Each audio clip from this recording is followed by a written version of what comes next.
Tonight, the story begins not with thunder or glory, but with silence. A silence that spread across villages and temples, a silence that made fires die in their sleep, and fields grow brittle under a sun that no longer cared. People whispered of punishment, of forgotten prayers, but in truth, something far older was moving, something that had nothing to do with man at all.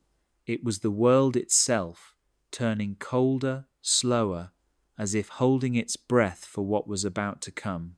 Once, Demeter's gift was endless. The goddess of harvest had filled the earth with gold, not of coin, but of grain, wheat that rose like seas in the wind, barley that shimmered like dawn itself. Her touch made orchards heavy with fruit, and rivers sing with fat fish. Families told stories of how bread had once been warm before it even reached the table, as though the gods themselves could not bear to see mortals go hungry. But by the year when Persephone came of age, that gift began to wither. At first, no one noticed. A single village harvest spoiled, then another. The priests said it was nothing, a test of patience, a reminder that even gods like to be thanked. But when the third and fourth winter came with fields still empty, the silence grew. Mothers began trading stories of children who coughed from hunger at night. Fathers cursed the ground as their ploughs struck only dust. The oldest men in the agora, who had seen famine before, grew quiet because this was different. This was not simply lack, it was neglect. The hearths told the truth before the temples did. Fires that once leapt to life with a single spark now guttered out, even with oil poured thick into them. Smoke crawled up the chimneys and faded into the sky, but no warmth followed. People wrapped themselves in cloaks and pressed closer together, their voices dropping to murmurs as though the air itself could hear their doubts. If Demeter had turned her face away, then surely Olympus had too. It was not just the hunger that frightened them, it was the feeling that they had been abandoned. Men lit incense before shrines, women carved prayers into wood and left them at crossroads. Children whispered into wells, hoping their small voices might travel where their parents could not, and still nothing. The statues of the gods looked down from marble pedestals with empty eyes, their stone mouths promising nothing but silence. The old hunger began to stir then, not the hunger in bellies, though that grew sharp enough to drive people mad, but something deeper, something the world itself had once buried. Beneath the soil, beneath the rivers, beneath even the roots of Olympus, there was a shadow that had always waited. The mortals did not know its name. They only felt its breath in the frost that spread too quickly across their windows, in the dreams that showed endless fields of black earth with no seed to be found. And while Demeter wept in secret, wandering through her temples with her own grief heavy in her chest, the first cracks opened, not in the ground yet, but in the trust between mortals and gods. And when trust breaks, something else always rushes in to fill the space. Tonight, that space belongs to the dark, and in the dark waits a king no one prays to, a king who rules not with harvest, but with silence. Persephone's laughter was the kind that made even the wind pause to listen. She ran through meadows heavy with flowers, her hair catching sunlight like a net of gold, her bare feet brushing the grass that bent toward her as though the earth itself wanted to follow. She was Demeter's daughter, but not yet her equal. a girl born of springtime who carried more warmth in her glance than entire summers could. Villagers who caught sight of her swore the fields seemed brighter after she passed, and the air lingered sweeter, like she had stitched joy into the soil without even trying. She was not like the other daughters of gods, who wore pride like armor. Persephone's curiosity made her different. She crouched beside streams to watch minnows scatter like silver sparks. She pressed her ear to the bark of old oaks, as if they might whisper secrets too quiet for priests to hear. Once, she spent an entire day trying to follow the path of a butterfly, only to laugh when she realized it had circled her again and again. Her world was wide, but never large enough.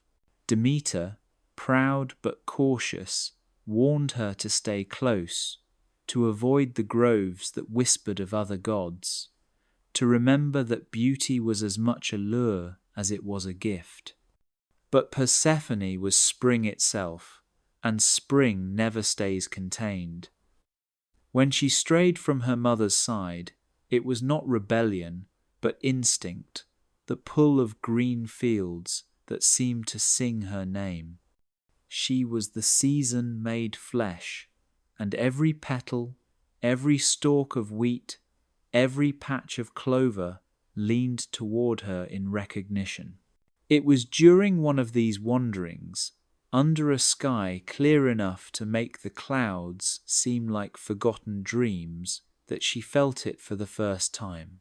The soil trembled beneath her steps, not violently, but rhythmically, like a drumbeat echoing from somewhere deep below. She froze mid-stride, her heart pounding to the same rhythm, her eyes scanning the meadow around her.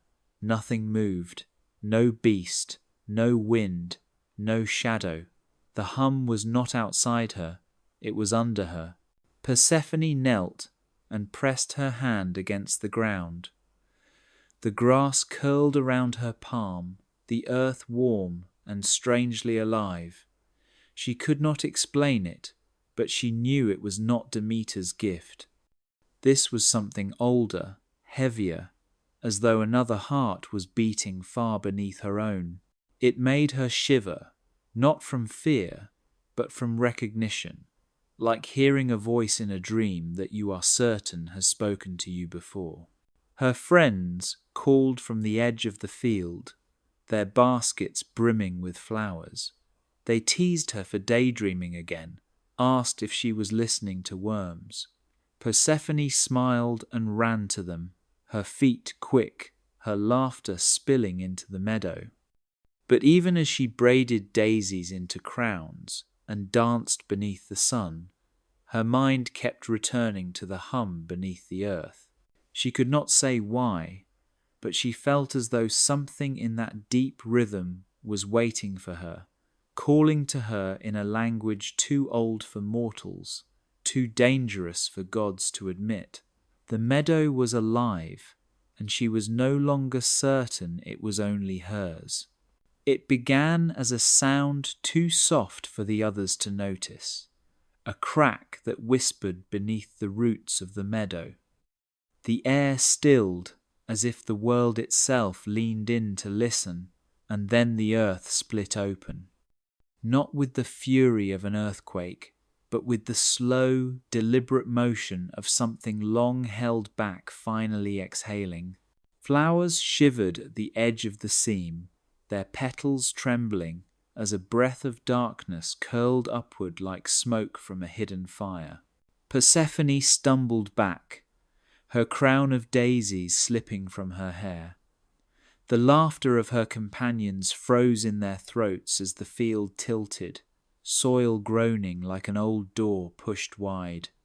From the rift came a wind colder than any winter, a breath that smelled not of rot but of silence, as if the air had forgotten warmth. And then they appeared. Horses, unlike any she had seen before, rose from the seam, their manes blacker than midnight, their eyes burning faintly like embers in ash. They did not neigh or rear. They moved with the quiet power of storms crossing the sea. Their hooves struck sparks against nothing, their bodies stitched from shadow and iron. Behind them rolled a chariot carved from obsidian, every edge gleaming with a sharpness not meant for mortals to touch. The meadow bent in their presence, flowers wilting, grass flattening, as though bowing to something they dared not resist. The girls screamed and fled toward the tree line, baskets spilling petals across the trembling earth. But Persephone could not move. Her heart pounded, her breath caught, yet her eyes refused to turn away. The crack in the world was not a wound, it was a doorway, and from that doorway stepped the one who had waited beneath the soil far longer than she had lived above it.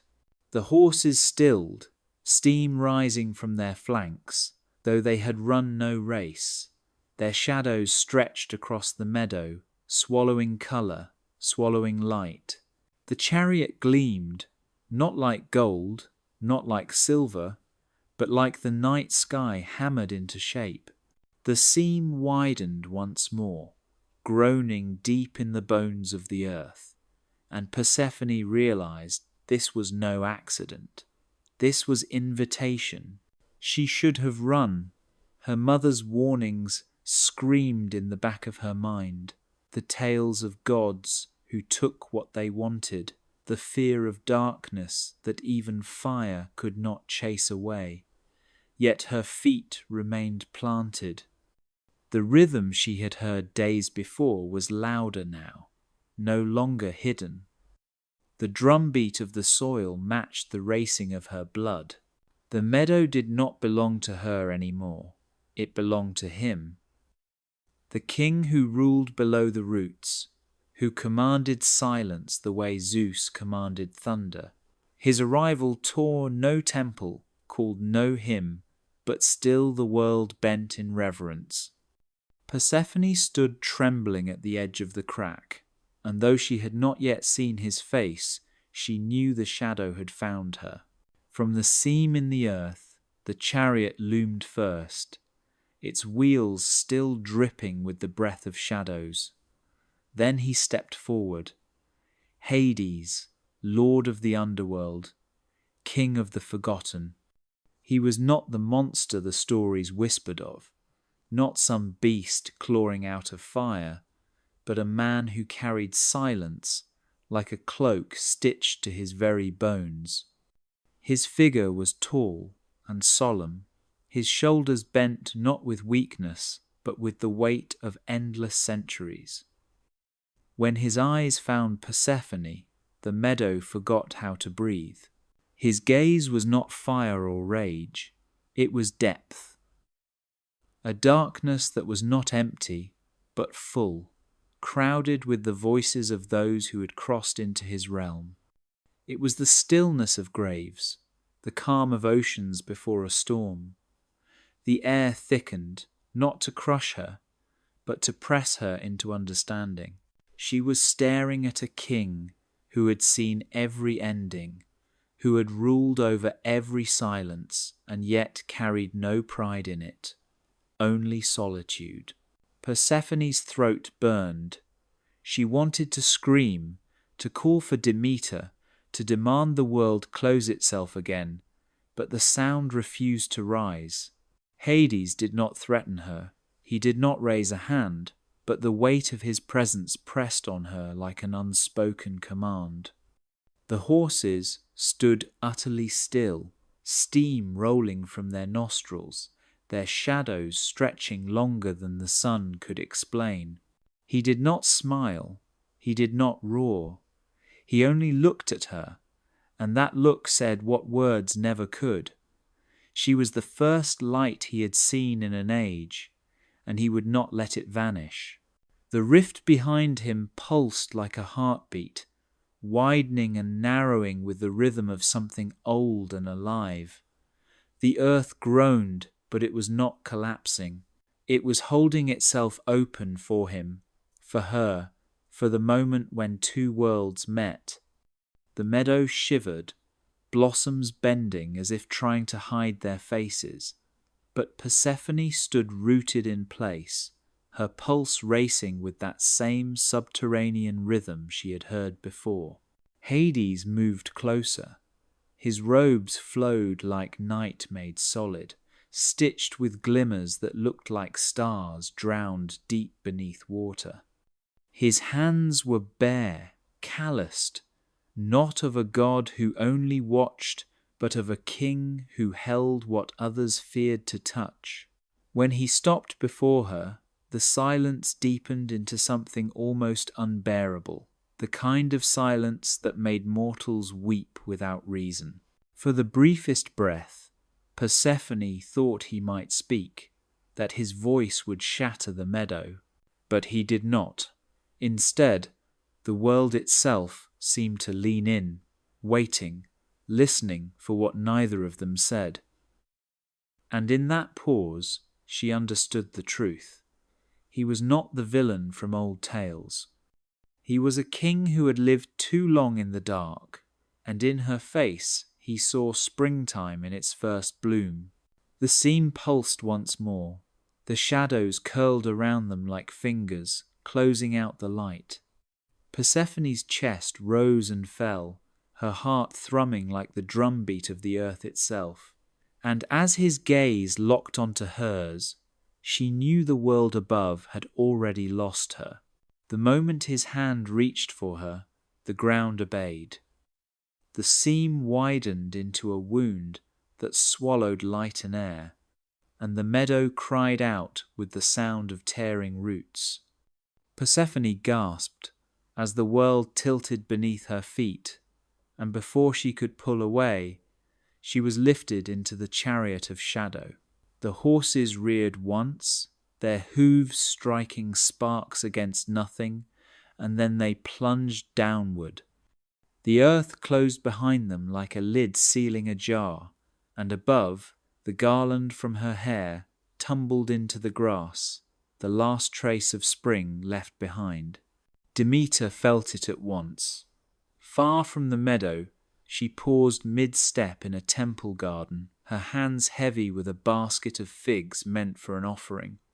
The thread that bound her to her daughter pulled taut and snapped with a sting that cut through her chest.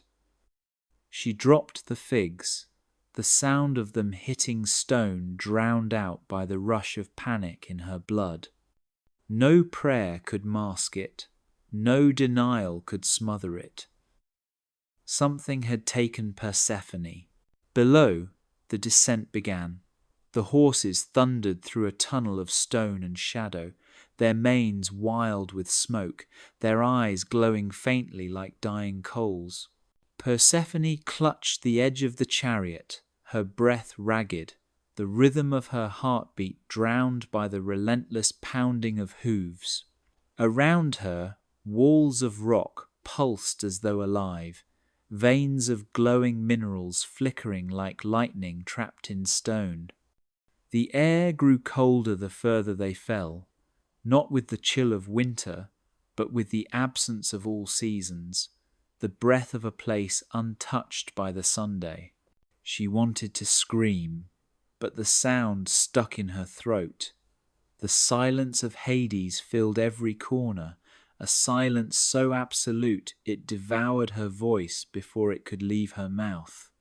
She turned her face upward, hoping to glimpse a sliver of sky, but the lid of earth was already sealed, and the memory of sunlight was fading. All that remained was the endless tunnel stretching below, a road not built but born from the first breath of the world. Hades stood beside her, unmoving, his face carved in calm shadow. He did not gloat, he did not speak, but the weight of his presence pressed against her chest. Persephone's hair whipped across her face, her hands ached from gripping the chariot, and yet a strange clarity bloomed inside her.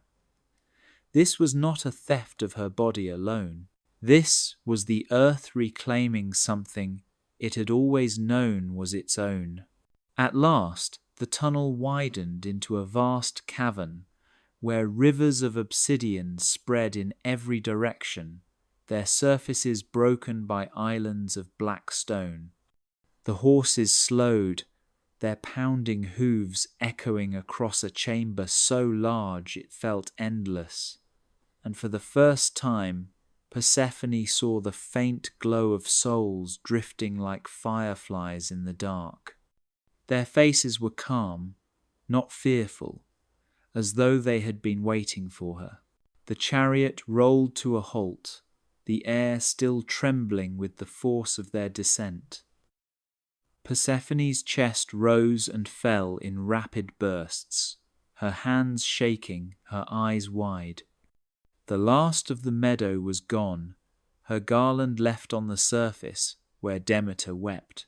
And here, in the breathless dark, Persephone realized she had crossed into a world from which no mortal voice could call her back.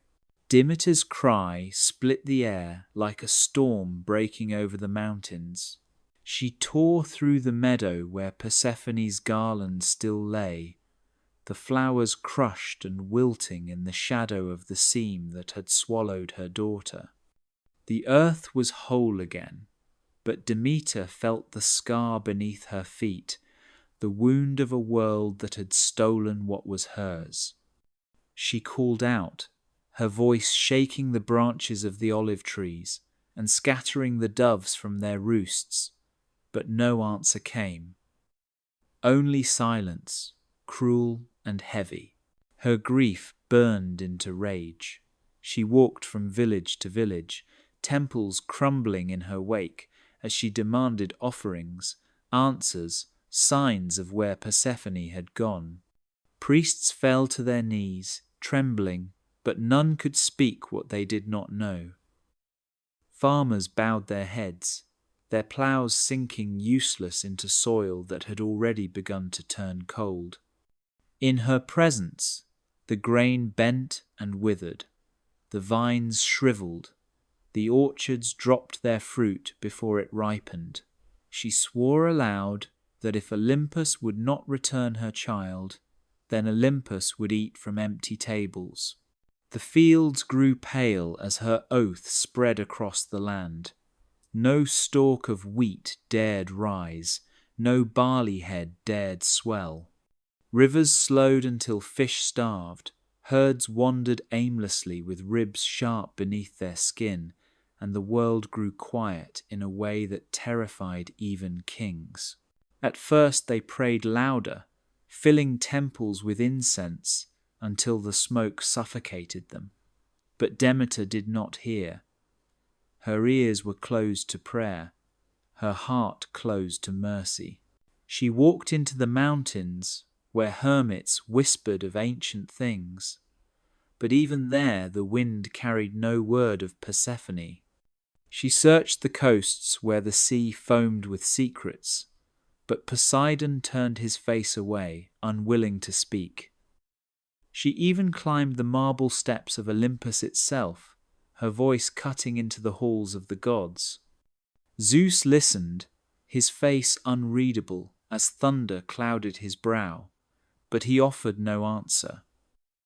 He had known, she realized, or at the very least allowed.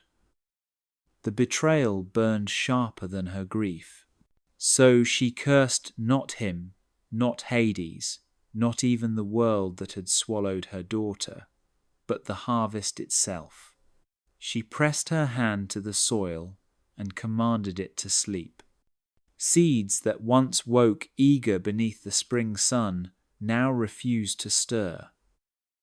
Trees forgot their blossoms, flowers closed their petals tight, vines curled inward as if ashamed. And the people who had once thrived beneath her blessing now trembled, their bellies hollow, their faith shaken. Everywhere she went, silence followed. The clang of hammers in the forge slowed as blacksmiths grew weak. The laughter of children faded into coughs. Markets emptied, and even the temples that had always glittered with gold lost their colour, as if the gods themselves had grown pale without the breath of the harvest. Demeter stood in the ruins of her own plenty, her eyes fixed on the horizon. She swore by the depths of the earth and the heights of Olympus that no stalk would rise, no fruit would ripen, no loaf would bake until her daughter was returned. The world would starve with her. And in that vow, all of Greece began to learn what a goddess of life could do when her heart was broken. The chariot slowed, its wheels no longer sparking against the stone, but gliding as if the ground itself made way. Persephone clung to the edge, her breath still ragged, her chest burning from the plunge. Then the tunnel widened, and she saw it. The underworld stretched before her, vast and endless, a city carved not from stone or wood, but from shadow and silence.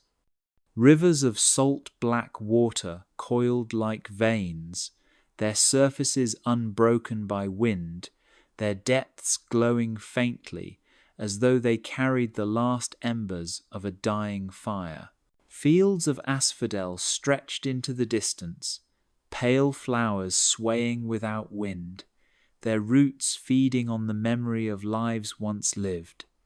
The air shimmered with whispers, not loud enough to be words but too heavy to ignore, the murmur of countless souls who had long since forgotten the sound of their own names. Persephone's heart clenched, not from terror but from awe. This was no dungeon, no pit of torment. It was a kingdom of endings, a place where silence had learned to wear many faces. The palace rose in the distance, stitched from night itself, its towers sharp as blades, its gates carved with figures older than Olympus. They did not gleam like gold or marble. They absorbed light, pulled it inward until the walls seemed alive with shifting shadows. It was beautiful and terrible, not in the way of storms or fire, but in the way of time itself, inevitable and unrelenting. As the chariot rolled deeper into the city, figures gathered along the path. The dead came forward, thousands of them, their forms faint as mist, their eyes glowing like faint stars. They did not bow in fear, but in habit, as if this motion had been practiced for centuries until it no longer carried meaning, only memory. Their silence pressed against Persephone like a tide.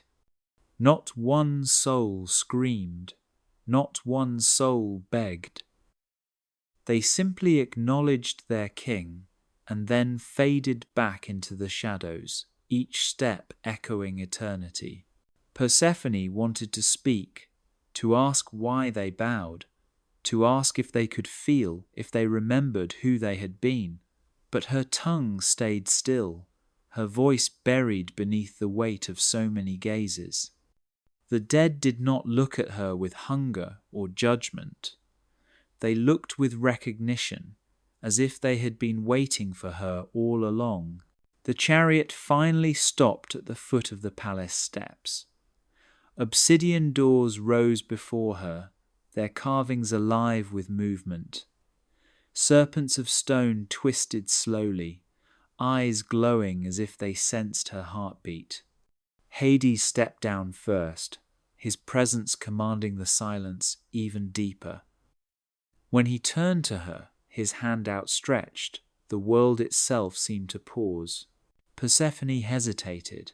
Her heart told her to recoil, but something deeper urged her forward. She placed her hand in his and stepped from the chariot. The air was colder here, but it was not cruel. It was steady, patient, eternal.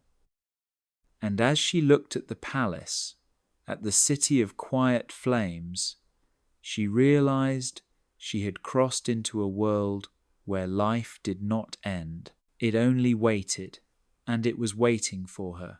The doors of the palace opened without touch, groaning like mountains shifting in their sleep. Persephone stepped inside, with her hand still trembling in Hades' grip. The hall was vast, larger than any temple she had seen on the surface, its ceiling lost in shadow, its pillars carved from stone darker than night. Torches lined the walls, their flames pale and silver instead of gold, casting a light that seemed to reveal more shadow than it banished. The silence inside was heavy, not empty but full, as though every breath taken here had been recorded and remembered. At the center of the hall stood a throne, high-backed and cold, carved with the shapes of rivers and roots, its arms ending in the heads of wolves. Hades moved toward it with the calm of a man returning to a place he had never left. When he sat, the hall seemed to settle, as though all things here knew their place the moment he claimed it. Persephone lingered at the bottom of the steps, her eyes tracing the carvings along the walls, each one telling a story of lives that had ended yet still walked in silence. Then she saw it. Beside the throne of the king stood another seat, lower but carved with equal care. It was empty, its surface unmarked, as though no one had ever touched it. The chair glowed faintly, not from fire but from something older, like the memory of dawn reflected in stone. She turned toward Hades, a question trembling on her lips, but he spoke first. "You see it." His voice filled the hall, not loud, but layered, carrying the weight of centuries. "It has always been there, not for me, for another." Persephone swallowed, her throat dry. "For whom?" He looked at her, and for the first time his gaze softened. Not warmth, not hunger, but a tiredness so deep it felt like the marrow of his bones. "For the one who will sit beside me. This kingdom knows my voice. It obeys my silence. But silence cannot rule alone forever." His words curled in her chest like smoke. He was not speaking of love, not the way mortals told stories of it. There was no poetry in his tone, no promise of sweetness, only truth. He was a king with no companion, a ruler of shadows who carried his crown like a chain. The empty seat was not for a bride stolen in passion, but for a voice that would stand where his could not. Persephone's heart pounded. She felt the weight of the hall pressing closer, as if the walls themselves listened for her reply. She thought of her mother's warmth, of sunlight spilling across meadows, of laughter carried by wind. And now she stood before a throne of stone, an empty seat glowing faintly in the dark. Hades did not move, did not rise, did not demand. He simply waited, a man worn thin by eternity, watching her with eyes that carried neither threat nor plea, only loneliness. And in that silence, Persephone felt it, the truth no priest had ever spoken. The underworld did not hunger for her, it longed for her voice. The palace had many corridors, each one darker than the last, but none as strange as the one that led to the courtyard. Persephone followed Hades in silence, her footsteps soft against stone that seemed to hum faintly beneath her feet.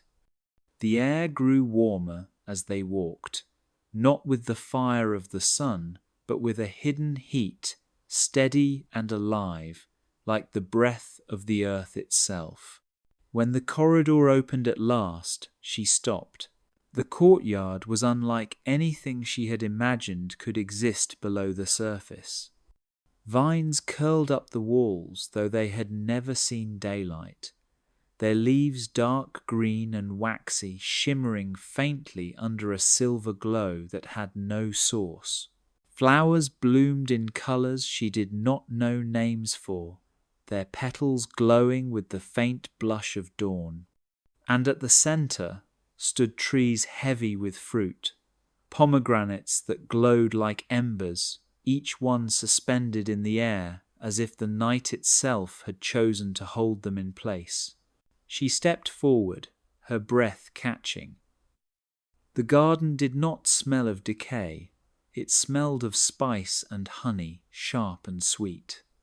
The ground beneath the trees was scattered with fallen petals that glimmered like tiny stars, vanishing as soon as her toes brushed them. The fruit hung low, close enough to touch, and each one seemed to watch her. Their skins glistened as though lit from within, and when she leaned close to one, she swore she saw her own reflection staring back, not in red, but in gold. Hades spoke from behind her, his voice quiet enough to let the silence keep most of its hold. These grow only here. They are not for the dead. They are not for me. They are for the one who must choose. Persephone turned, her brow furrowed. She did not ask what choice he meant. Some part of her already knew. Her eyes returned to the trees, to the fruit that seemed to hum with a rhythm she recognized. The same rhythm she had felt in the meadow when the soil trembled, the same beat that echoed through the descent, the same pull that had carried her here. She reached out and brushed one of the pomegranates with her fingertips. It was warm, warmer than her skin, pulsing faintly like a heartbeat. The fruit split as though it had been waiting for her touch, its skin peeling back without effort to reveal seeds that glowed like captured stars. Among them, one shone brighter than the rest, a single spark burning like fire caught in crystal. Her fingers hovered above it, the air around her thickened, the garden holding its breath. Even Hades did not speak now. Persephone felt the seed call her, not with words, but with memory, as if it knew her name and had always known it. She wanted to pull away, to run back to her mother's arms, to smell wheat fields again, to hear the laughter of her friends. But the garden waited. The seed pulsed brighter, its glow reflected in her eyes. When her fingers closed around it, the world seemed to shift. The fruit dimmed, the air stirred, and the garden whispered in silence what her heart already feared. Once you eat, you belong. And in that moment, Persephone realized the choice was no longer hers alone. The seed had chosen her. The halls of the palace did not stay silent for long. As Persephone walked through corridors lined with flickering silver flames, shadows began to gather, not the shapeless kind that crawl along walls, but figures. They emerged slowly, some cloaked in the faint shimmer of memory, others no more than outlines of who they had once been. The shades of the dead filled the air with murmurs, voices layered one over the other, like leaves rustling in a wind that came from nowhere. At first, she was frightened. Their faces were pale, blurred at the edges, as though time had worn them down.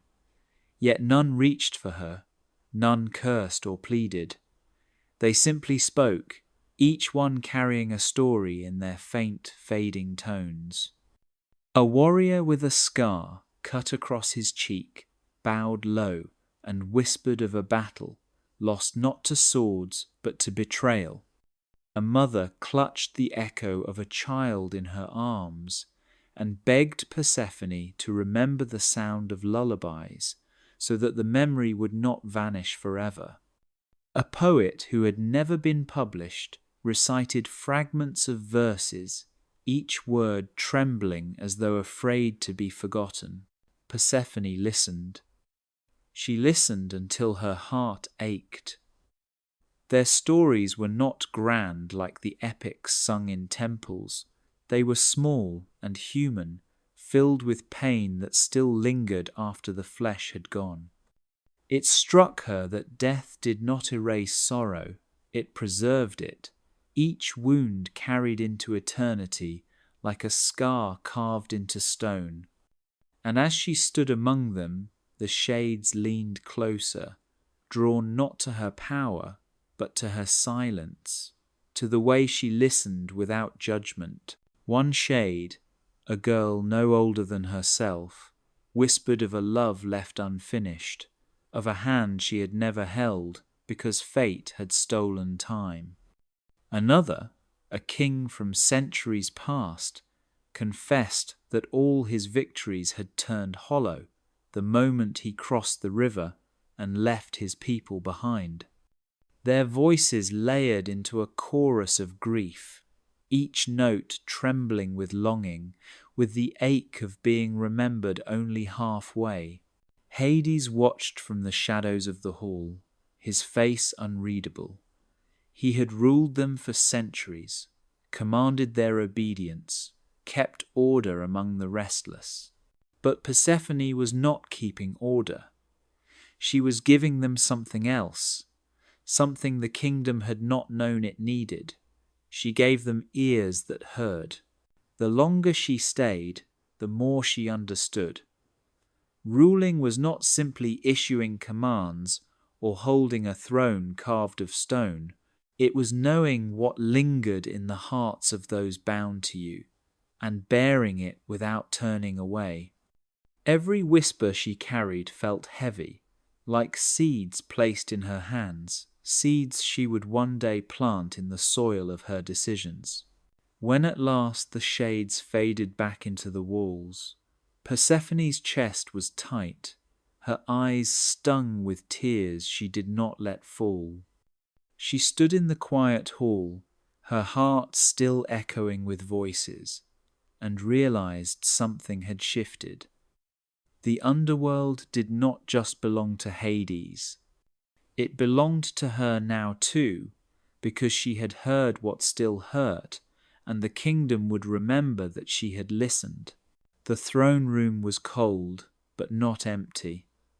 Hades sat with the stillness of stone, his eyes fixed on Persephone, as if measuring how much of her was still maiden, and how much was already queen. Between them lay a scroll so ancient its ink had faded into scratches, the kind of law that had existed long before mortals learned how to carve words into clay. He unrolled it slowly, the parchment whispering like dry leaves, and began to read aloud. His voice was steady, patient, but heavy with the weight of centuries. He spoke of oaths, the ones that tethered souls to their choices, the vows that chained the dead to their deeds no matter how small, a thief condemned to wander hungry, a soldier bound to march for eternity, a liar silenced even in death. These were not punishments meant to be cruel, he told her, but to keep order, to remind the living that choices echoed beyond the grave. The dead obeyed because the laws were older than Olympus, older even than the Titans. Persephone listened, her eyes tracing the lines on the scroll, her fingers brushing the faint cracks in the parchment. The laws were clear, absolute, but in their sharp edges she felt something missing. When the shades had whispered to her days before, their pain had not been born from lawlessness, but from longing. The rules preserved balance, yes, but they did not heal. They did not ease the ache that clung to the souls who bowed before the throne. She lifted her gaze to him. What if order is not enough? she asked. Hades tilted his head, the faintest crease forming between his brows. She rose from her seat and walked to the edge of the hall where the silver torches flickered. You say these laws keep the world from falling apart, but I have seen the shades, and they are not whole. Rules cannot fill what is broken. Her words echoed into the silence. For a long moment, Hades did not reply. Then he rose, the shadows curling around him as though reluctant to let him go. He studied her, not with anger, but with curiosity, like a man who had forgotten what questions sounded like. And what would you give them instead? Persephone's voice softened. Mercy, not freedom from consequence, but mercy that lets them rest. She thought of the mother who still clutched the memory of her child, of the girl who whispered about love unfinished. They need more than order. They need to feel seen. Hades stepped closer, his face caught between light and shadow. For centuries he had ruled with laws. For centuries the kingdom had bowed to silence. And now, in the voice of a girl who smelled of meadows and spring, he heard something different, something the underworld had never known it could carry. That night, the scroll was rolled away, not forgotten, but placed beside a second truth. Law would hold the bones of the kingdom, but mercy would mend its heart. And for the first time, the underworld learned the riddle of boundaries, not as chains, but as lines that could bend without breaking. Winter did not come as it usually did, creeping slowly with soft snow and the gentle hush of sleeping fields. It fell upon the world like a curtain ripped from the sky. The air turned sharp, the colour drained from orchards and vineyards, and the rivers glazed over in sheets of frost that cracked like script across the stones. People woke to find their breath hanging heavy in the morning, not just in the mountains, but in valleys where winters had once been kind. Even the seas carried a chill that turned sails brittle in the hands of fishermen. Demeter walked the earth, cloaked in grief, her golden hair dulled, her face pale with sorrow. Wherever her feet touched, the ground recoiled. The grass browned, the vines shriveled, the wheat stalks bent as though bowing in mourning. She had shuttered her gift from the world, and the world felt it with each passing day. The hearths that had burned with ease now fought to keep a spark alive, the wood damp with a cold that clung deeper than rain. Mothers pulled their children close at night, whispering stories to distract them from the hunger creeping into their bones.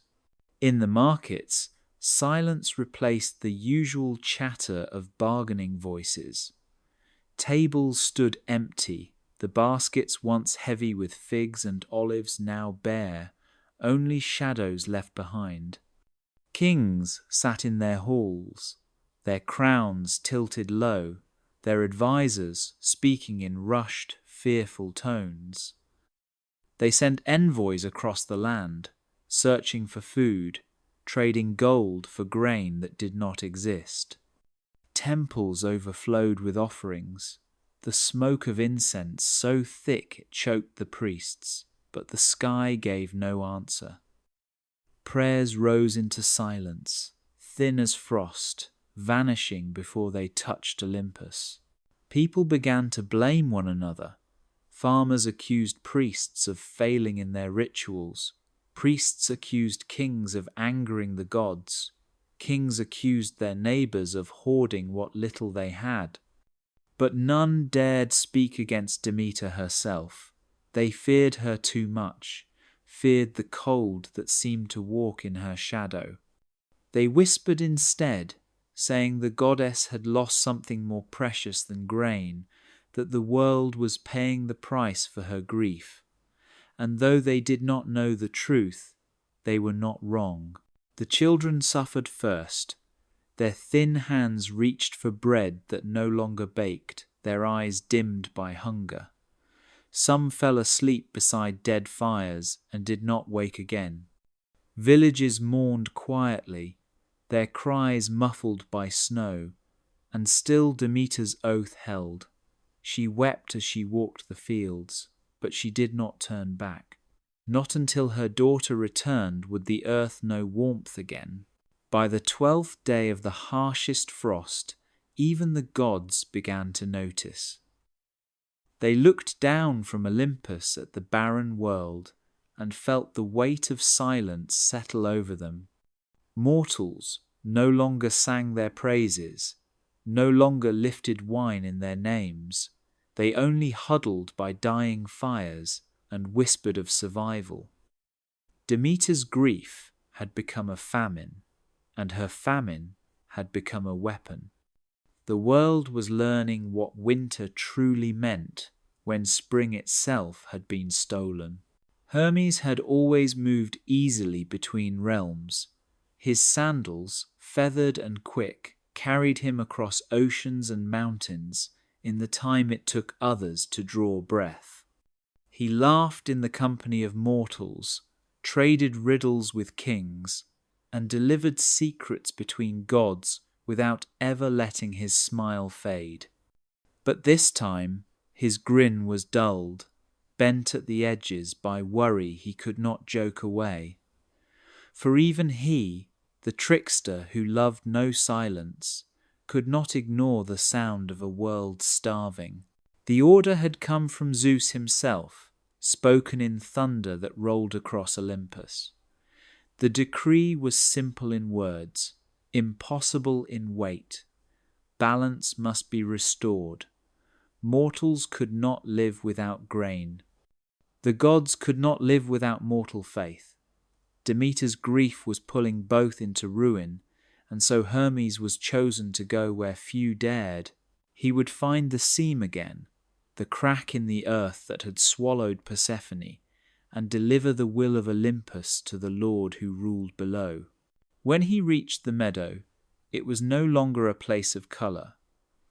The flowers had wilted into grey husks, the soil cracked, the air heavy with frost that did not belong to any season. Yet the seam pulsed faintly, like a scar that never closed. Hermes knelt, pressing his palm against the earth. For a moment the soil resisted, then parted with a shudder, opening just wide enough for him to slip through. He grinned, but it was thin, a mask stretched over unease. The descent was swift. Shadows curled around him, whispering faintly, but the feathers at his ankles beat back the dark. He glided through tunnels that twisted like veins, the silver glow of his staff lighting the way. When the air grew colder, he knew he was near. The underworld opened before him, vast and silent, its rivers glinting with pale fire, its fields of asphodel swaying in a wind that never touched the surface. Hermes landed lightly at the gates of the palace, but his usual jokes caught in his throat. Shades gathered, their hollow eyes following his every move, their whispers rolling like waves. He flicked his staff once, pretending not to notice how their silence pressed harder here than anywhere else. This was not his world, and even a god of motion felt the weight of stillness settle on his shoulders. Inside, he found Hades and Persephone seated side by side, the empty throne no longer unclaimed. She was radiant even in shadow, her gaze calm but sharp, a girl of spring who now carried the gravity of stone. Hermes bowed, but not too low, for he was messenger, not subject. He let his grin return, though it faltered at the edges. Zeus has spoken, he said, his voice echoing softly through the hall. The world above withers, the mortals pray into silence, and even Olympus feels the hunger. Balance must be restored, but how? His words lingered in the heavy air, unanswered. The Lord of the Dead did not blink. The Queen of the Underworld did not flinch, and Hermes, for once in his life, found himself afraid of silence. The room was quiet, but not empty. Its walls were carved from obsidian that glimmered faintly as though it remembered starlight it had once swallowed. A single table stood in the centre, long enough to hold feasts for kings, but tonight it held only 2 plates, 2 cups, and the space between them. The torches along the walls burned with silver flames that hummed low, almost like a lullaby, filling the silence with a rhythm steady enough to keep fear at bay. Hades sat at one end of the table, his posture calm, his crown set aside as if to remind her that this was not a court but a conversation.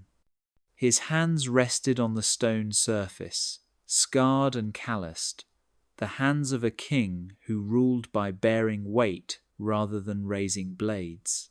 Persephone sat at the other end, her back straight, her eyes fixed on him with a steadiness that surprised even herself. She had been stolen from the light, dragged into shadow, and yet here she was, refusing to bow. For a time neither spoke. The silver fire hissed softly.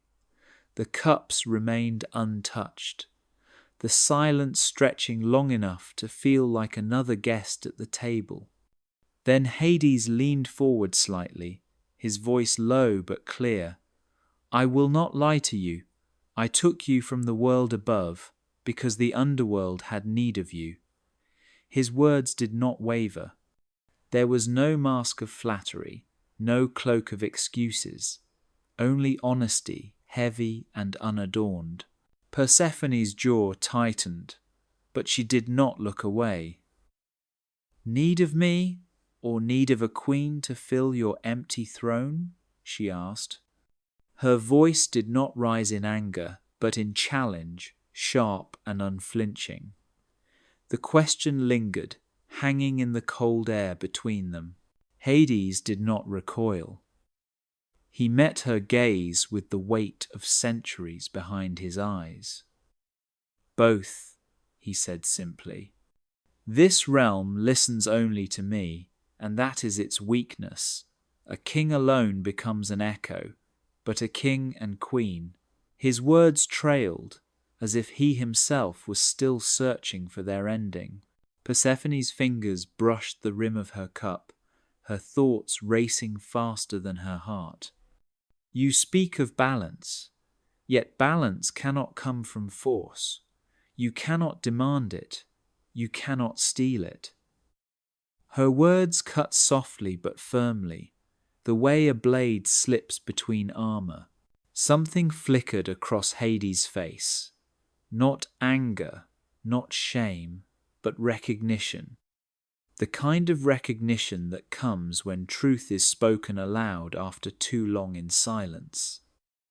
"Then, what would you have me do?" he asked. Persephone leaned forward, her voice steady. "Let me choose. If you would have me at your side, then let me decide how I stand there."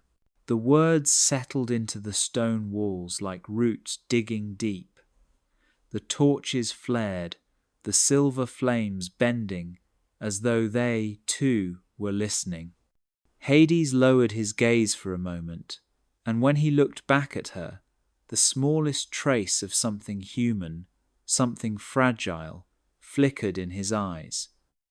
Not victory, not defeat, only understanding. And in that moment, across the long table carved of obsidian and lullaby, the underworld shifted.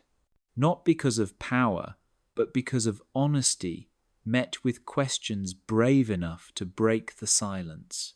The fruit rested in her hands, heavier than it looked, its skin torn open as though it had been waiting for her all along. The pomegranate's flesh glistened in the silver light of the underworld, each seed glowing like a caged star.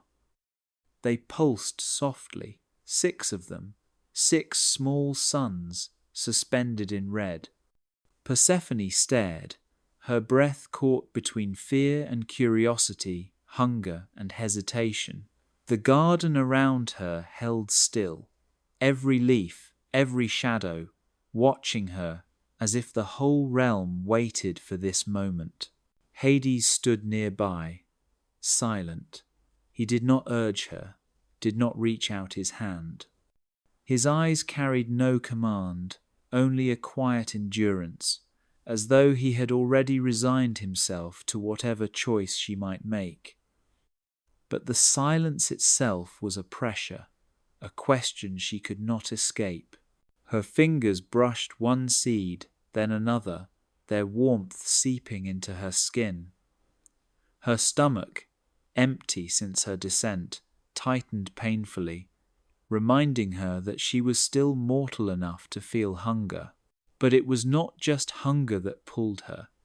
The seeds whispered without words, a hum that vibrated against her bones, promising that eating would root her here, that swallowing their light would bind her to this place the way vines bind to stone.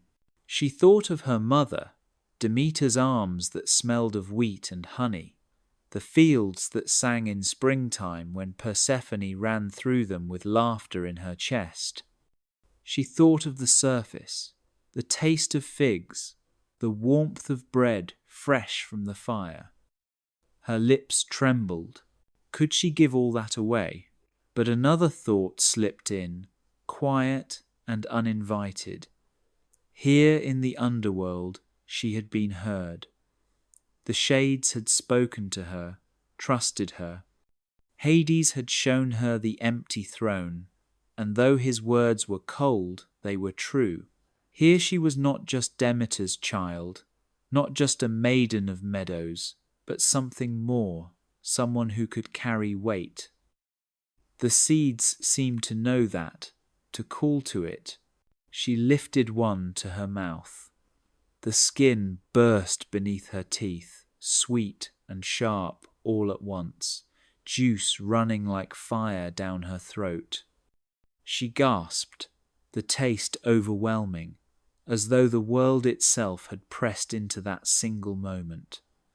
One seed became 2, 2 became 3. When at last she stopped, her lips stained red, 6 seeds had vanished. The garden exhaled. The vines trembled, the torches flickered, the air itself seemed to shift, heavier now, thicker with consequence. Hades' eyes flickered with something unreadable, pride or sorrow, perhaps both. Persephone wiped her mouth, her hands shaking. The fates would argue forever about what had truly happened. Some would whisper that Hades tricked her, offering the fruit when her hunger made refusal impossible. Others would say she was led by curiosity, that her youth chose before her mind did. And still others would claim it was consent, quiet and deliberate, the moment she accepted the weight of the underworld for herself. But the truth remained the same. 6 seeds swallowed, 6 ties bound. And whether by trick, hunger, or choice, Persephone was no longer just a visitor. She belonged to 2 worlds now, and neither would ever let her go. The gates of the underworld had never known sunlight, but they glowed faintly now with the fury of a goddess who carried the sky in her stride. Demeter's face was pale with grief, but her eyes burned like fire beneath ash. She had scoured the earth, left fields barren, turned rivers into veins of ice, and still she came empty-handed, her daughter hidden in the halls below. At last she stood before the gates of basalt, the stone blacker than storm clouds, and demanded entrance. The shades that lingered near the boundary shrank back at her voice. Even death itself seemed to hesitate. Hades came forward, his cloak trailing shadows, his crown set upon his brow with the weight of centuries. He did not flinch beneath her glare, though he felt the cold in her words the way mortals feel the bite of winter on their bones. They faced one another at the threshold, two forces older than kings, older than empires, and for a long moment the silence pressed heavier than chains. "Give her back," Demeter said. Her voice was low, steady, but each word cracked like ice splitting on a river. "The earth will not know warmth until she walks beneath the sun again."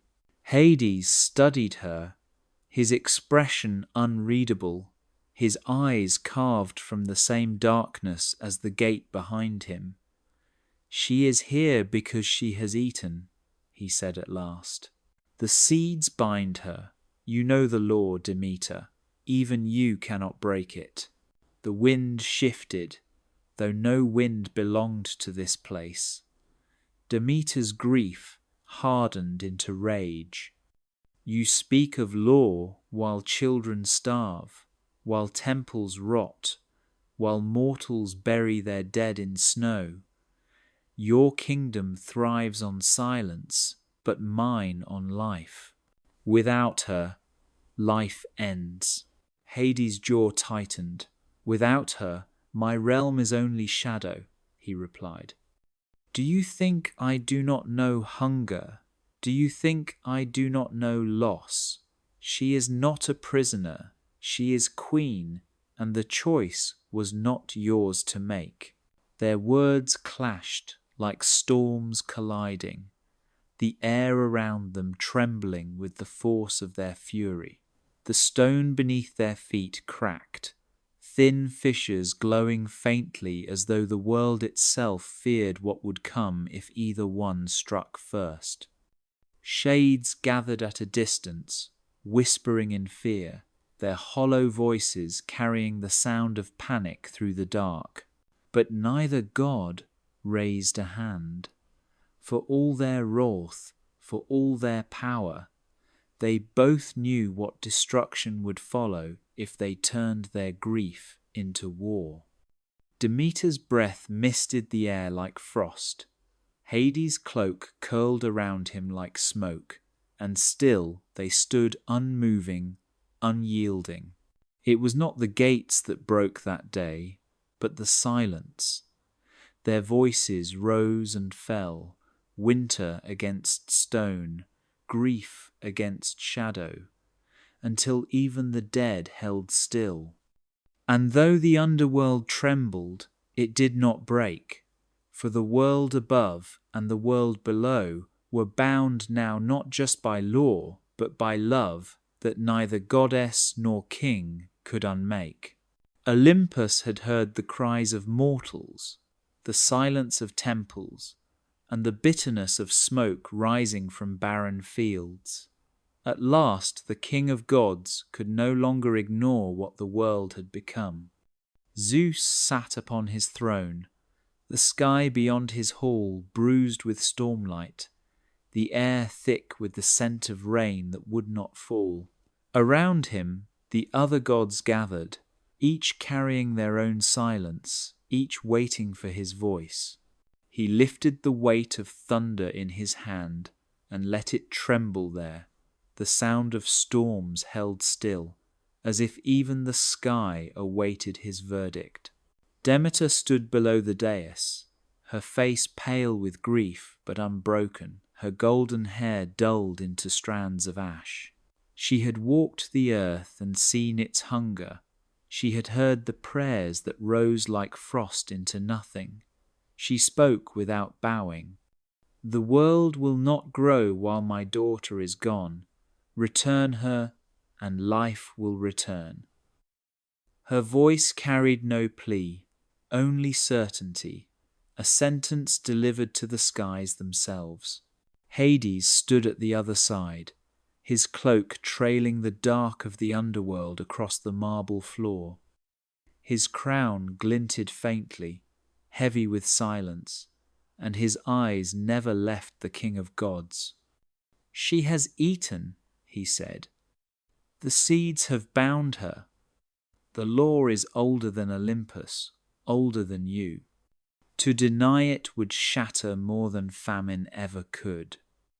His words were steady, unshaken, but beneath them lay the hollow ache of a ruler who had waited too long for his kingdom to be seen. Persephone stood between them, her face calm, though her heart thundered. She was no longer the girl who had once run laughing through meadows, nor the shadow that trembled in silence when the earth first opened beneath her feet. She carried the weight of both realms in her voice when she spoke. "I have eaten. What is done cannot be undone, but neither can I be unmade into what I was before. If I must belong to both worlds, then both must learn to share me." The words fell into the hall like stones cast into still water. The gods shifted, whispering among themselves. Some nodded in agreement, others frowned, uneasy at the thought of dividing what should not be divided. Zeus raised his hand, and the whispers stilled, the storm beyond his throne answering with a rumble that shook the peaks. "Then let it be so," he declared, his voice the crack of sky itself. "The year will be divided. For half, Persephone shall walk among the living, and the earth shall bloom beneath her mother's care. For half, she shall sit beside Hades, and the underworld shall not hunger for silence alone. Mortals will learn to live between loss and return, between hunger and harvest, between shadow and light." Thunder rolled, as if sealing the decree into stone. Demeter's eyes burned with tears, half joy, half sorrow. Hades bowed his head slightly, not in defeat, but in recognition of a balance neither had wished for, yet both had earned. Persephone lifted her chin, her heart beating steady. A divided year, a divided life. But for the first time, the world itself would learn how to breathe. The earth opened again, but this time it was not with the violence of a wound. The seam parted slowly, reverently, as though even the stones understood that what emerged was not a captive being released, but a queen ascending. Persephone stepped forward, her hands steady, her gaze unflinching. The air shifted around her, a current that carried both the chill of shadow and the warmth of spring. She no longer belonged to one season, one mother, one world. She belonged to both. Her hair, once tangled with meadow flowers, now held blossoms that had wilted in the underworld but refused to die. As she rose toward the light of the surface, the petals reignited, their colour deepened, their fragrance sharp as new rain. Around her brow shimmered a diadem, not crafted by mortal hands, nor forged in divine flame, but grown from the mingling of both realms. Its frame was woven from roots blackened by the soil of Hades' kingdom, yet from them bloomed flowers that carried Demeter's touch. It glowed with ember and bloom, frost and thaw, a crown that told her story without a single word. The mortals, who watched from afar, gasped. They had seen the goddess of grain in her fury, they had felt the ache of fields gone barren, and now they saw her daughter return, not as the maiden they once whispered about, but as something new. She carried the weight of hunger and the promise of harvest in equal measure. Her very presence made the frost retreat from river stones, but it did not vanish entirely. The world would learn that even spring could carry the memory of winter. Hades stood at the edge of the seam, watching her rise. His face revealed little, yet in the silence of his gaze was recognition. She had not been broken by his realm. She had been shaped by it, tempered like iron in flame, and returned brighter than before. When she looked back once, their eyes met, and in that brief exchange was a truth neither thunder nor famine could deny. She was not leaving him, she was returning to both of them. Demeter, waiting at the threshold of the fields, fell to her knees when she saw her daughter emerge. She reached out as though to gather Persephone into her arms, but paused when she saw the crown. It glimmered with roots and blossoms, with embers that refused to die. The goddess of harvest understood then what even she could not unmake. Her daughter was no longer just the maiden she had birthed. She was queen of the turning year, bound by seeds and choice, claimed by both sky and shadow. The wind shifted, carrying warmth through the valleys, but a coolness lingered in the corners of the air, a reminder that frost would always return. The world sighed in relief as fields stirred, rivers loosened, and prayers once again rose from mortal lips. And at the center of it stood Persephone, her crown burning with ember and bloom, her eyes carrying both darkness and dawn. She was no longer just a daughter. She was balance itself, frost and thaw, hunger and harvest, queen of two realms who would walk both without bowing to either. The first step Demeter took upon the soil was like a spark struck against stone. The earth shivered, then answered her as if it had been holding its breath through endless nights of frost. Beneath her heels, the ground warmed, softening, loosening its grip on seeds that had lain waiting in silence. Wheat rose first, golden stalks pushing upward in a rush so sudden it sounded like applause. The wind caught them, carrying the music of grain across the fields, a sound mortals had feared they might never hear again. Villages that had huddled in hunger stirred as whispers spread. Smoke curled from chimneys once more, not grey and weak, but strong, carrying the smell of bread. Ovens lit after months of darkness glowed like small suns in every home, and the first loaves pulled from their heat were held with reverence, as though they were holy things. Children laughed with mouths full, their cheeks flushed with warmth instead of pale with hunger. Old women wept at the sight, their tears falling into bowls of flour as if offering thanks to the goddess who had returned her gift. Demeter walked through the villages, and wherever her feet pressed, colour followed. Orchards shivered and burst into bloom, the air thick with petals drifting like snow made of fire and perfume. Vines curled upward from the soil, heavy with fruit not yet ripe but promising, their green shoots clinging eagerly to the Sunday. Sheep fattened on fresh pastures, birds returned to rooftops, and even rivers seemed to run brighter, their ice melting into silver laughter that echoed across the hills. People fell to their knees in her presence, some whispering prayers they had forgotten, others simply saying her name over and over, as though it were enough to keep the frost away. Demeter did not scold them for their silence in the hard months. She knew hunger had taken their voices. Instead, she bent down to touch their brows, leaving behind the faint scent of barley and honey, a reminder that gratitude need not be carved in marble, but spoken in the daily act of breaking bread. Persephone walked a step behind her mother, her crown faintly aglow with ember and bloom. The mortals did not know what to make of her. Some looked at her with awe, others with unease, sensing the shadow that clung to her still.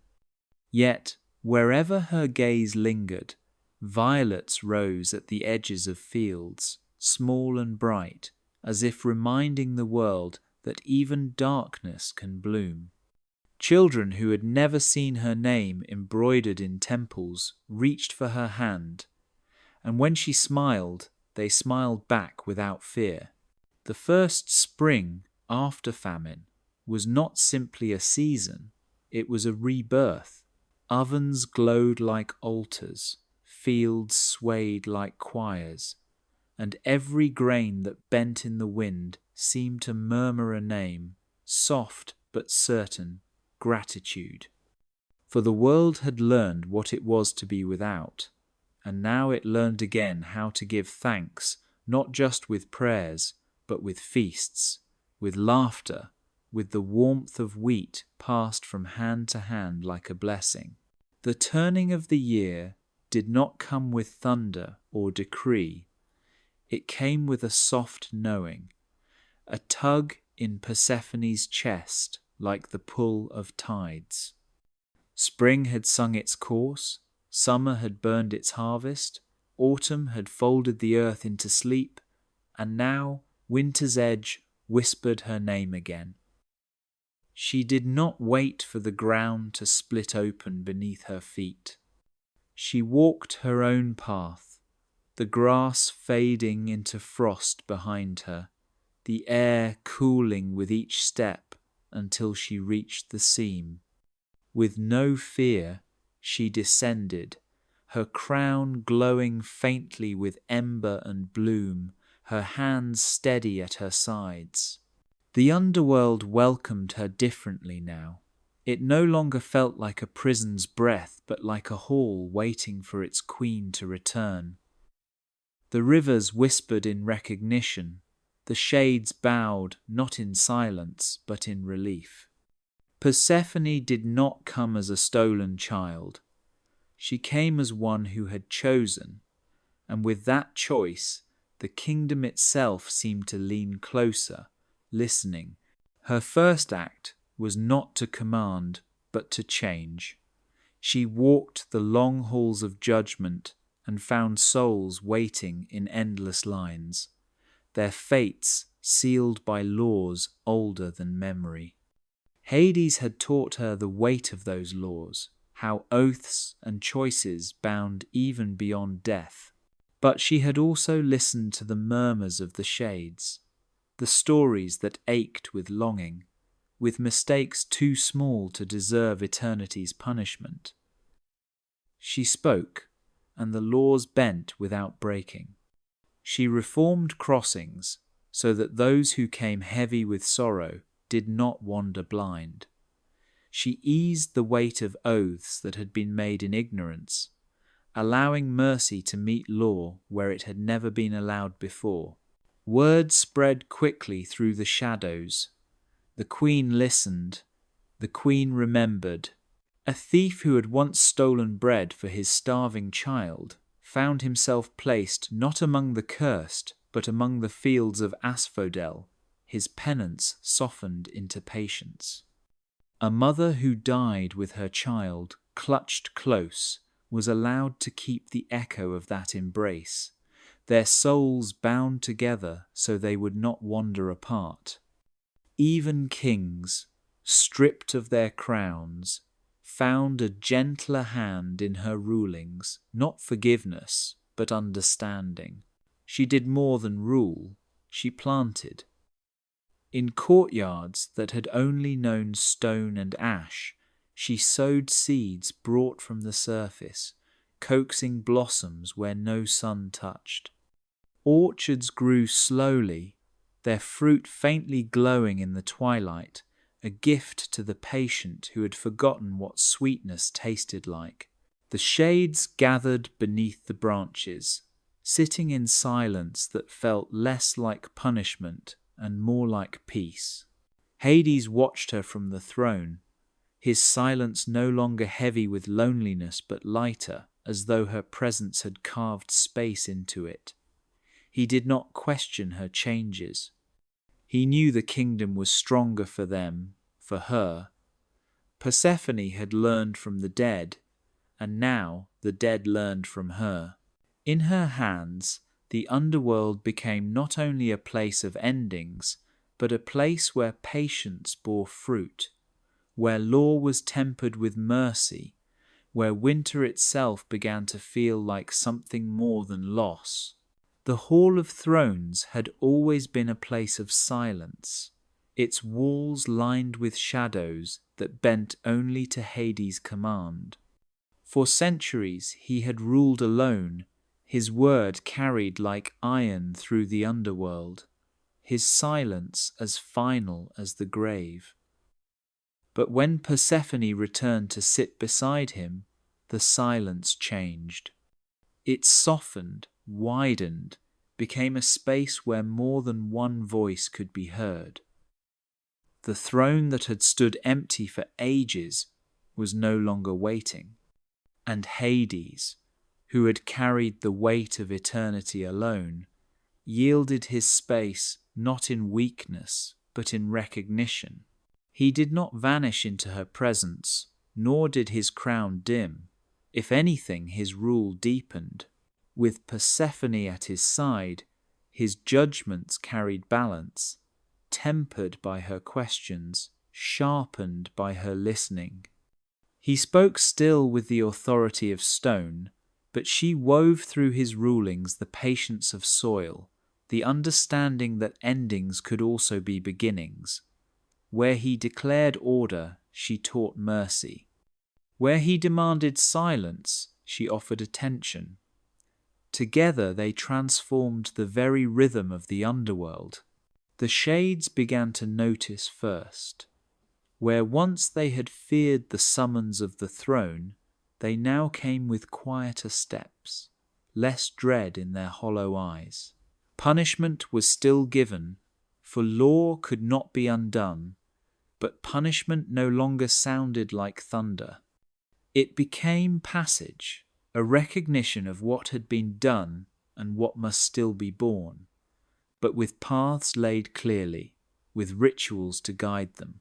The wanderers who had once drifted aimlessly were now given direction, their fates softened into lessons, their silence filled with meaning instead of emptiness. Rituals bloomed in places where despair had once taken root. Persephone guided the shades to plant orchards, to gather in circles where they spoke their regrets aloud, each voice weaving into the next until grief no longer felt solitary. What had once been fear of judgment became a rite of remembrance. The act of facing one's own story became a step toward peace, not merely a sentence to endure. Hades watched as his kingdom shifted beneath her touch, and he did not resist. He understood that his rule was not diminished by her presence. It was expanded, stretched beyond silence into something richer. He remained the keeper of order, the guardian of oaths, but she gave his realm a new rhythm, one that echoed not only with endings, but with understanding. The kingdom, once ruled by shadow and silence alone, now learned to listen. The two sat together, their crowns catching opposite light, his dark as obsidian, hers burning with ember and bloom. They did not always agree, and the shades knew it, but the strength lay in their difference. Fear gave way to ritual, punishment became passage, and the underworld itself seemed to breathe differently, as if relieved to be finally seen. For the first time in its endless history, The land of the dead was not only a kingdom of shadows, it was a kingdom that listened. The seeds had been swallowed, and no decree of gods or pleading of mortals could unmake them. 6 of them, 6 bright suns trapped in Persephone's body, carved into her bones the rhythm of her fate. 6 months above, 6 months below. It was not a punishment, nor a gift, but the price of choice, the weight of balance. The world itself turned to honor that bargain, and time began to breathe differently. On the surface, Demeter's joy came in floods. When her daughter returned each spring, her feet kissed the soil, and the fields woke as if struck by lightning. Wheat leapt up in green waves, orchards dressed themselves in blossom, and mortals feasted as though gratitude itself was food. But even in the abundance, Demeter counted the days. She measured each sunrise not in light, but in loss, knowing that the warmth beside her would one day slip back underground. Every harvest was a reminder, a feast with an ending already written. In the underworld, Hades felt the opposite. Each descent filled his halls with a glow no flame could match. The shades stood straighter, the silver torches burned brighter, and the orchards Persephone had planted swelled with fruit that never rotted. Yet he too counted days. He knew the moment her laughter began to soften into silence, when her gaze tilted upward toward a sky she could not see. He knew that as surely as he had known solitude. The silence after she left was not the silence of kingship, but the silence of absence. And so the rhythm was carved into the year, spring and summer filled with her mother's joy, autumn and winter steeped in her husband's shadow. The mortals felt it as much as the gods. They planted their seeds when she rose, harvested when she lingered, stored food when she departed. Their calendars became less about clocks and more about her presence, the ache of her leaving and the relief of her return. Every feast was a hymn to her, every famine a prayer for her footsteps. Persephone herself learned to live between. She became both frost and thaw, both absence and return. When she walked the meadows, the violets bloomed brighter, but the wind carried a coolness that whispered of the kingdom below. When she sat on the obsidian throne, the silver flames burned steadier, but small blossoms pushed stubbornly through cracks in the stone. She was never only in one world. She belonged to both, and both worlds ached for her. Lovers across the land learned from her rhythm. They measured their own lives, not in days, but in the distance between embraces, in the sweetness of reunion after absence. They spoke her name when parting, whispered it again when meeting, as though she alone could teach them how to endure longing. And in a way, she did. For the price of seeds had become the rhythm of love itself, not bound by clocks or stars, but by the ache of separation and the joy of return. The world turned on that ache, and it would never stop. In the villages where winters bite hardest, and the winds rattle shutters until sleep is uneasy, people gather around the fire to tell the story. The flames leap and sway, painting their faces in gold, and the words change with every tongue that speaks them. Some say Persephone was stolen, a maiden torn from the fields by a lord of shadows, her cries swallowed by the earth itself. They whisper that the cold of winter is her mother's grief, and spring her brief escape, a stolen moment of warmth, before darkness drags her below again. In those villages, the tale is told with sorrow, a warning for daughters not to wander too far into meadows alone. But in other places, the story shifts. Persephone is no victim, but a queen who chose her throne. They say she ate the seeds not by trick, but by will, tasting the fruit of eternity with steady hands, her gaze never faltering. They speak of her as one who walks between worlds because she is strong enough to carry both frost and thaw balanced in her crown. In those homes, winter is not grief but respect, a reminder that even the earth must rest, and the return of spring is not a rescue but a triumph. Mothers tell their children that true power is not being taken, but choosing what to become. And still in other corners, the tale is spoken as a bargain. Zeus's thunder, Demeter's famine, Hades' silence, and Persephone's seeds all woven into a deal that keeps the world alive. 6 months here, 6 months there, balance written into the very breath of time. The villagers tell it like a contract with the divine, a reminder that gods and mortals alike must bow to the rhythm of give and take. Farmers nod when they hear it, their calloused hands gripping mugs of warm drink, knowing that the ground itself echoes the pattern, planting and harvest, hunger and feast, loss and return. The children listen wide-eyed, the firelight flickering in their faces as they imagine the crack in the earth, the dark horses, the silver torches of the palace below. Some tremble when they picture the king with eyes of stone. Others sigh at the thought of the queen who blooms even in shadow.